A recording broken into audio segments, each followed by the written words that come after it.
Hi అండి. Welcome to Bhagyaloka. ఈరోజు మనం వంకాయ కొత్తిమీర కారం చేసుకుందాం. ఈ కూరకి వంకాయలు లేతగా ఉంటే బాగుంటాయండి. ముందుగా మిక్సీ జార్ తీసుకుని పచ్చిమిర్చి, కొత్తిమీర, జీలకర్ర వేసుకుని మిక్సీ పట్టుకోవాలి. వంకాయల్ని ఇలా చీరికల్లా కోసుకోవాలి. నల్ల వంకాయలు కోసేసరికి ఎటు కాకుండా కూరకు సరిపోనట్టుగా ఉన్నాయండి. అందుకని తెల్ల వంకాయ కూడా ఒకటి తీసుకుని చీరికలుగా కోసుకున్నాను. ఇప్పుడు ఒక బాండీ తీసుకుని స్టవ్ వెలిగించుకుని 2 స్పూన్ల ఆయిల్ వేసుకుందాం. నూనె కాగిన తర్వాత ముందుగా కోసుకున్న వంకాయ ముక్కలన్నీ నూనెలో వేసుకుని కలుపుకుందాం. ఇప్పుడు 1/2 టీ స్పూన్ పసుపు, తగినంత ఉప్పు వేసుకుని కలుపుకొని మూత పెట్టుకుని 2 నిమిషాలు మగ్గనివ్వాలి. ముక్క మెత్తపడేంత వరకు మధ్య మధ్యలో వేయించుకుంటూ మగ్గించుకోవాలి. మనవి ఉల్లి వెల్లుల్లి లేని వంటలు కాబట్టి నేను వెల్లుల్లి వేయలేదండి.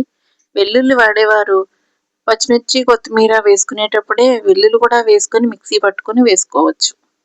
ముక్క మెత్తపడిన తర్వాత ముందుగా మిక్సీ పట్టుకున్న పచ్చిమిర్చి, కొత్తిమీర పేస్ట్ వేసుకుని బాగా కలిసేలాగా కలుపుకొని 2 నిమిషాలు వేయించుకొని స్టవ్ ఆఫ్ చేసుకోవడమే. ఈ కూర చాలా రుచిగా ఉంటుందండి.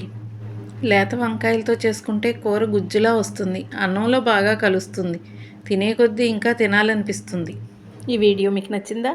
నచ్చితే లైక్ చేయండి, షేర్ చేయండి, సబ్స్క్రైబ్ చేసుకోండి. Thank you.